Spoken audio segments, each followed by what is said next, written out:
श्री गणेशाय नमः। गुरुर्ब्रह्मा गुरुर्विष्णु गुरुर्देवो महेश्वर गुरुर्साक्षात् परब्रह्म तस्मै श्री गुरुवे नमः। त्वमेव माता च पिता त्वमेव त्वमेव बन्धु च सखा त्वमेव त्वमेव विद्या द्रविणं त्वमेव त्वमेव सर्वं मम देवते।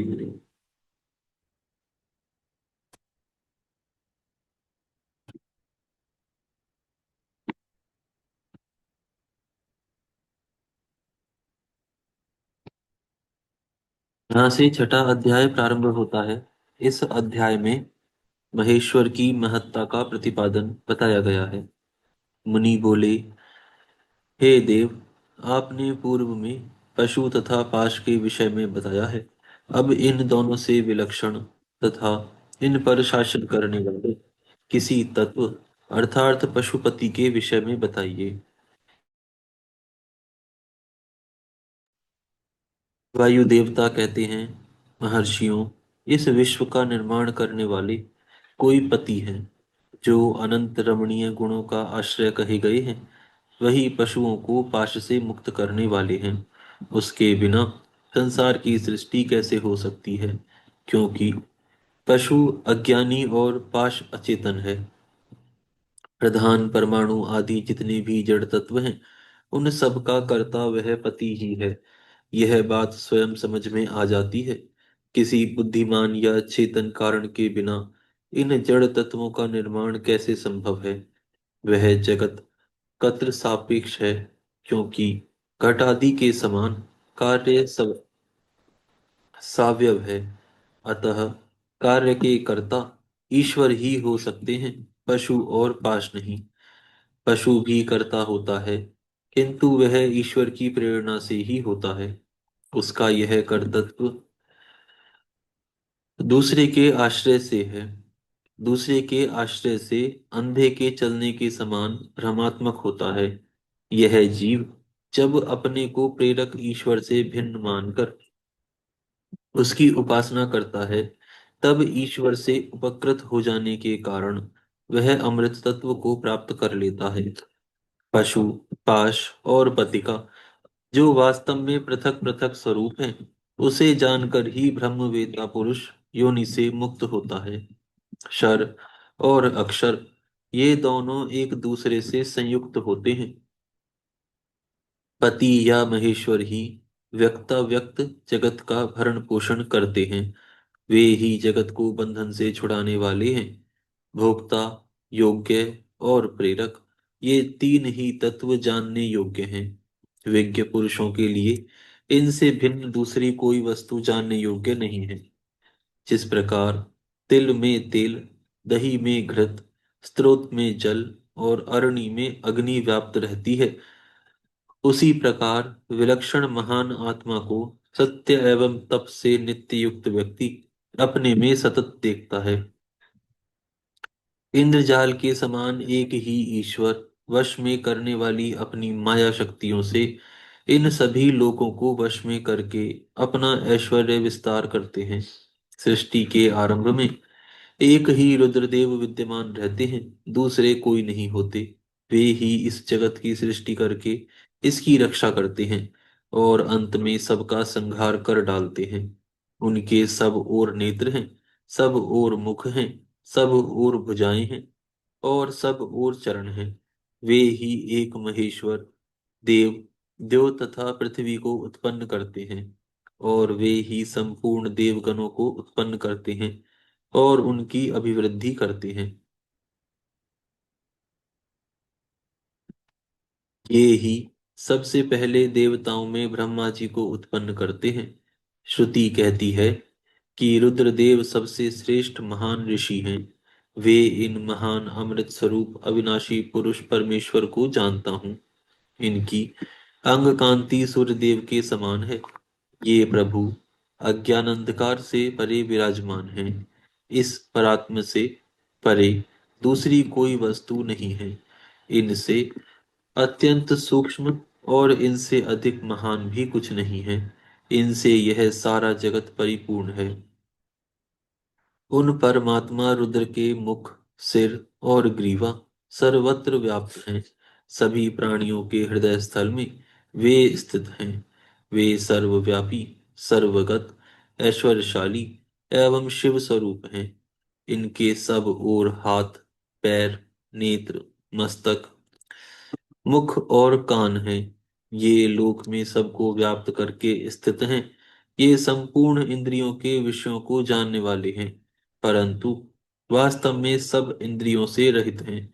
सबके स्वामी, शासक, शरणदाता और सहत हैं। ये नेत्र के बिना भी देखते हैं और कान के बिना भी सुनते हैं। ये सबको जानते हैं, किंतु इनको पूर्ण रूप से जानने वाला कोई नहीं है।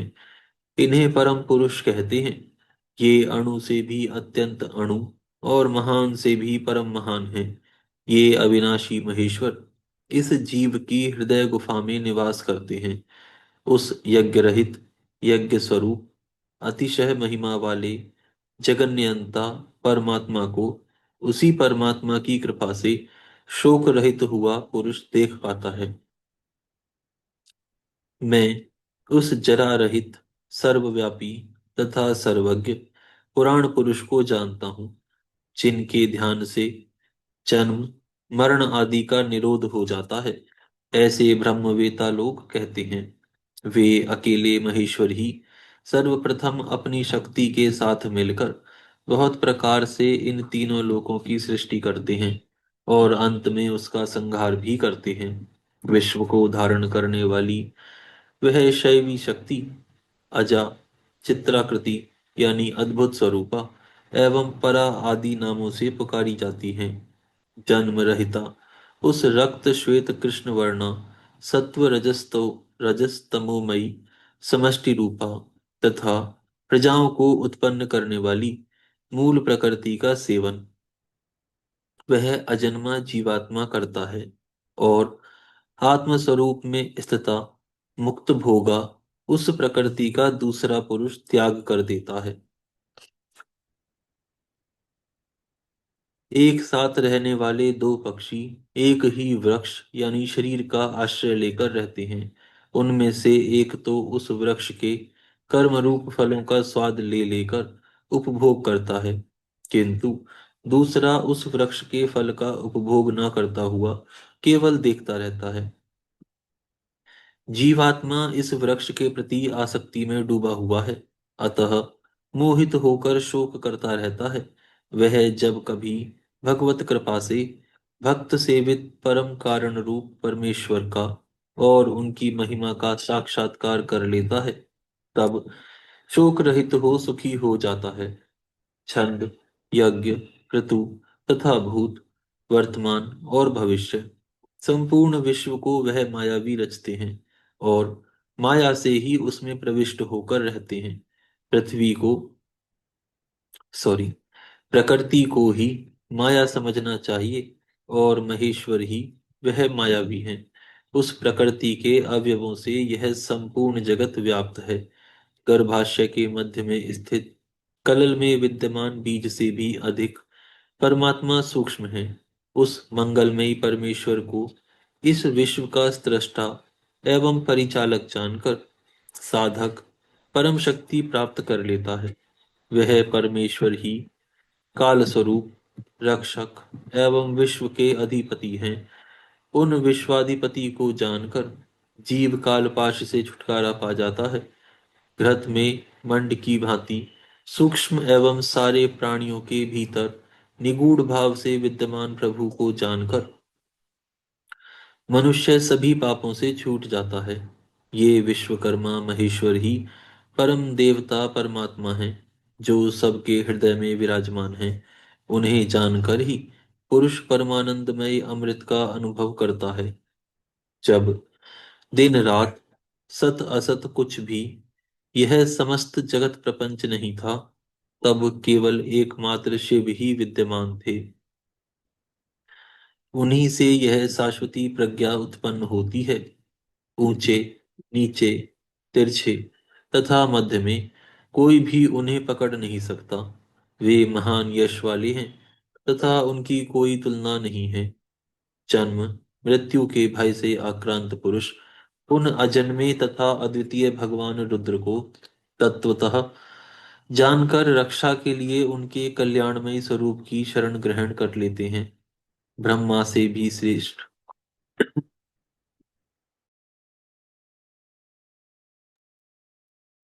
ब्रह्मा जी से भी श्रेष्ठ असीम एवं अविनाशी परमात्मा में विद्या और अविद्या दोनों गूढ़ भाव से स्थित हैं।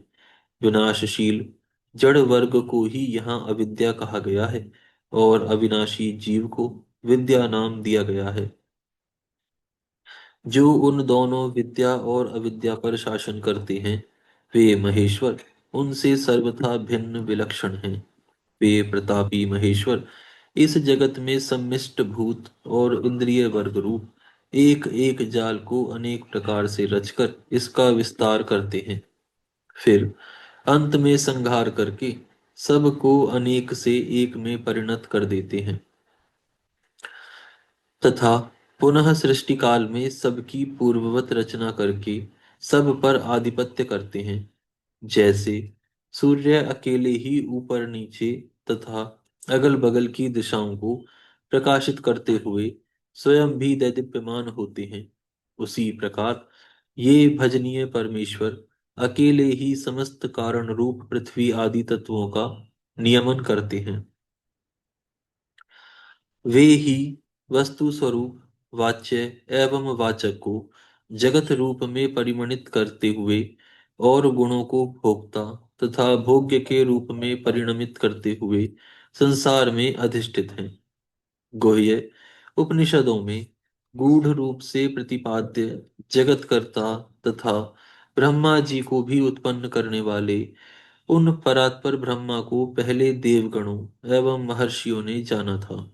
श्रद्धा और भक्ति भाव से प्राप्त होने योग्य आश्चर्य रहित कहे जाने वाले जगत की उत्पत्ति और संहार करने वाले कल्याण स्वरूप एवं 16 कलाओं की रचना करने वाले उन महादेव को जो जानते हैं वे शरीर के बंधन को सदा के लिए त्याग देते हैं, अर्थात जन्म मृत्यु के चक्कर से छूट जाते हैं। मोह में पड़े हुए कुछ लोग उन्हें स्वभाव और कुछ लोग काल मानते हैं। यह उन परमात्मा की महिमा ही है जिससे यह संसार भ्रमित है। काल के भी काल स्वरूप जिन परमात्मा ने सारे जगत को आवृत कर रखा है उन्हीं से प्रेरित यह कर्म प्राणियों के साथ प्रवृत्त होता है। वे परमात्मा कला आदि तत्वों का सत्व आदि गुणों के साथ योग करके बारंबार नानाविध कर्मों को संपन्न कर उनसे विनिवृत्त हो जाते हैं।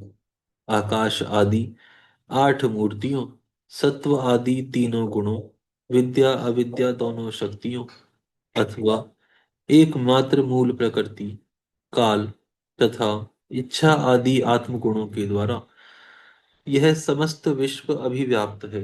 वह परमात्मा सत्व आदि गुणों के द्वारा कर्मों की परिकल्पना कर उनसे स्वभाव आदि का योग करते हैं। उन गुण एवं स्वभाव आदि का अभाव होने पर किए गए कर्म का भी नाश हो जाता है।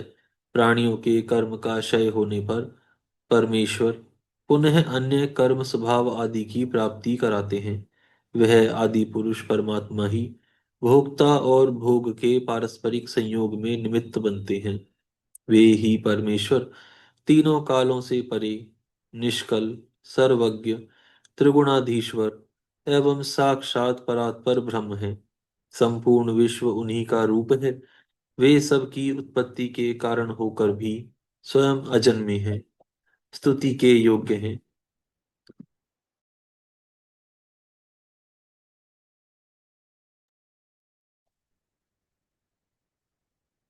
प्रजाओं के पालक देवताओं के भी देवता और संपूर्ण जगत के लिए पूजनीय हैं।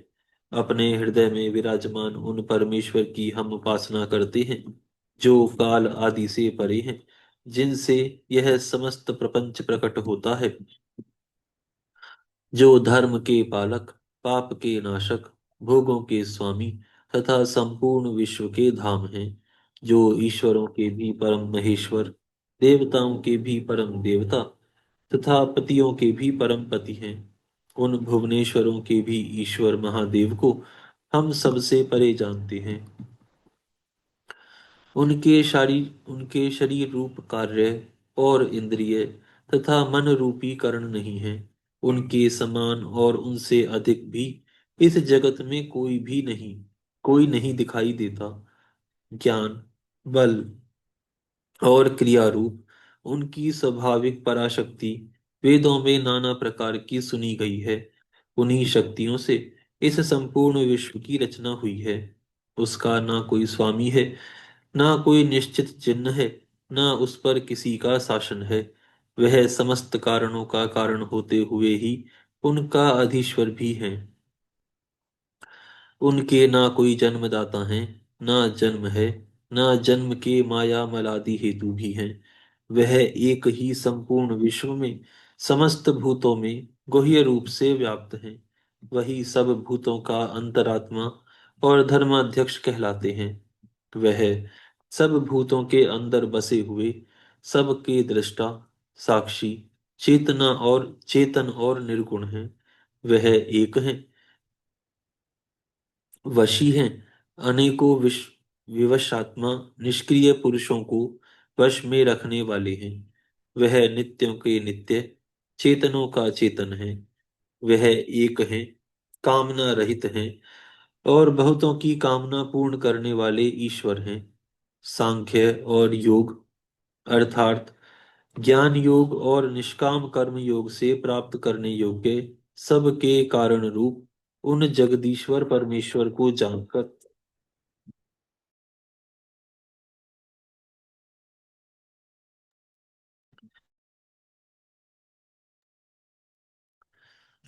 जगदीश्वर परम देव को जानकर जीव संपूर्ण पाशों यानी बंधनों से मुक्त हो जाता है। वे संपूर्ण विश्व के सृष्टा, सर्वज्ञ, स्वयं ही अपने प्राकट्य के हेतु ज्ञान स्वरूप, काल के भी सृष्टा, संपूर्ण दिव्य गुणों से संपन्न, प्रकृति और जीवात्मा के स्वामी, समस्त गुणों के शासक तथा संसार बंधन से छुड़ाने वाले हैं। जिन परम देव ने सबसे पहले ब्रह्मा जी को उत्पन्न किया और स्वयं उन्हें वेदों का ज्ञान दिया, अपने स्वरूप विषयक बुद्धि को प्रसन्न निर्मल करने वाले उन परमेश्वर शिव को जानकर मैं इस संसार बंधन से छूटने के लिए उनकी शरण में जाता हूँ। निष्कल, निष्क्रिय, शांत, निष्कलंक, निरंजन, अमृत स्वरूप, मोक्ष के परम सेतु तथा काष्ठ के दग्ध हो जाने पर ददीप्यमान होने वाली अग्नि के समान निर्विकार हे परमेश्वर निर्विकार परमेश्वर शिव की मैं शरण ग्रहण करता हूँ। यदि कोई आकाश को चमड़े के समान अपने शरीर में लपेट ले, तब वह शिव को बिना जाने अपना दुख दूर कर सकता है। अर्थात शिव के ज्ञान के बिना दुख का अंत असंभव है। हे महर्षियों, अपनी तपस्या के प्रभाव और शिव जी के अनुग्रह से संन्यासाश्रमोचित, पापनाशक, पवित्र, वेदांत में परम गुप्त और पूर्व कल्प में कहे गए इस ज्ञान को मैंने अपने भाग्य के प्रभाव से ब्रह्मा जी के मुख से प्राप्त किया। यह श्रेष्ठ ज्ञान ना अस्थिर चित्त वाले व्यक्ति को, ना सदाचार विहीन पुत्र को और न तो अयोग्य शिष्य को ही देना चाहिए। जिनकी परम देव परमेश्वर में परम भक्ति है, ऐसे परमेश्वर में है, वैसे ही गुरु में भी है। उस महात्मा पुरुष के हृदय में ही यह बताए हुए रहस्यमय अर्थ प्रकाशित होते हैं। अतः संक्षेप से यह सिद्धांत की बात सुनो। भगवान शिव प्रकृति और पुरुष से परे हैं।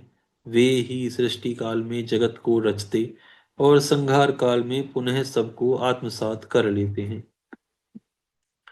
यहाँ पर यह अध्याय पूर्ण होता है। आज हम यहाँ विराम करते हैं, फिर कल से प्रारंभ करेंगे।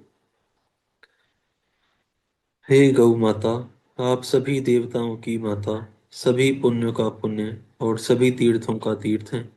हम सभी आपको दंडवत प्रणाम करते हैं। आपकी कृपा सदैव हमारे ऊपर बनी रहे।